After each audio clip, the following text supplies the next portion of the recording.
Welcome back and very well done for reaching guidance session 4 of your Poemcraft journey. Today we're exploring the poetic form called the Villanelle, and our skills focus is rhyme. Many people argue that a poem can't possibly be a poem unless it rhymes. Hopefully the 3 previous steps have shown you that that's not the case, that poetry is so much more, but today we do get to focus on that skill of rhyme. So why do so many people associate rhyme with poetry? Well, maybe because we come across rhyme from a very early age. It's in nursery rhymes, it's in songs, and later on we hear it in jingles and in advertising slogans.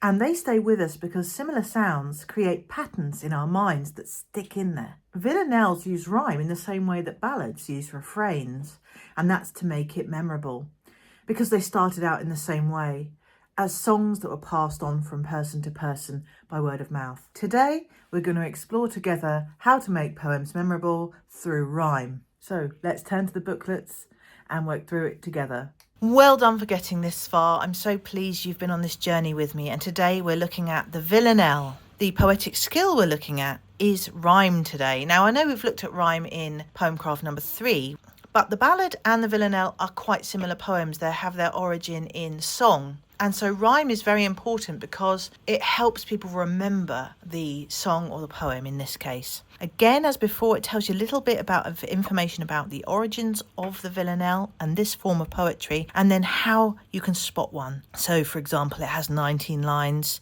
It has verses or groups of lines, stanzas as we technically call them, 5 groups of 3 lines, 1 group of 4 lines, and then it has a lot of rhyme in it. Now we'll look at examples of rhyme in the example we have over the page, and this is actually a modern Villanelle, and this is called One Art by Elizabeth Bishop. Most importantly, we're focusing on rhyme, and we have the rhymes underlined in this example. So let's read it together. The art of losing isn't hard to master.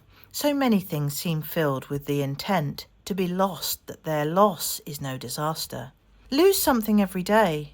Accept the fluster of lost keys, the hour badly spent. The art of losing isn't hard to master. Then practice losing farther, losing faster, places and names and where it was you meant to travel. None of these will bring disaster.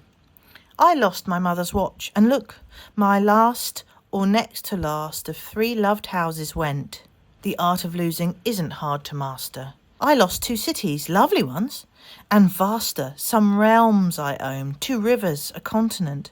I missed them, but it wasn't a disaster. Even losing you, the joking voice, a gesture, I love. I shan't have lied. It's evident the art of losing's not too hard to master, though it may look like, write it, like disaster. Now, of course, this is about loss and much more than that, but it's best if you read that and try and interpret it in your own way. As before, we try and find some of the patterns that represent a Villanelle in the example that we have here. Does it have 19 lines? 3, 6, 9, 12, 15, 16, 17, 18, 19. So we can tick that one. Does it have 5 groups of 3 lines? Yes, it has 1, 2, 3, 4, 5 groups of 3 and a final group of 4, so we can tick those ones. Do the last words of the first and the third line rhyme? Well, I've made that easy for you because I've underlined it. And yeah, we have a little bit of 3-way rhyme in the last one, but overall it does conform to that pattern. And so on and so forth. I'll let you complete that one as we're nearing the end. Here are some other things to consider about poetic craft and about the poem in general.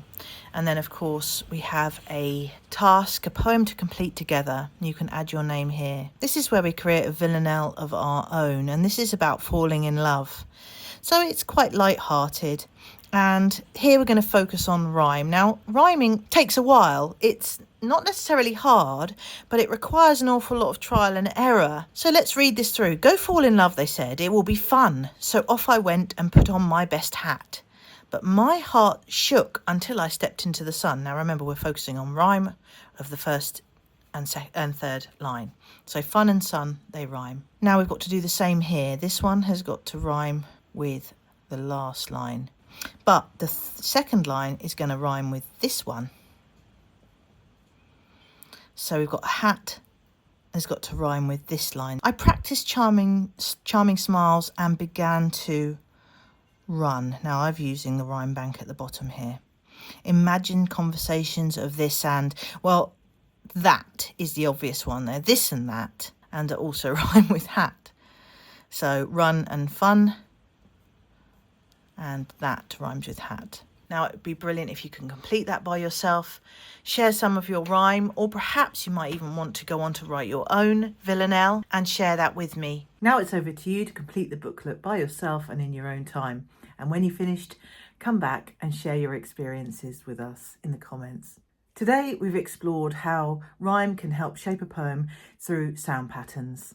But most importantly, I hope you've learnt that while rhyme can help shape a poem, it doesn't define a poem. Feel free to leave your experiences in the comments and then join me again for the final step 5 of your Poemcraft journey.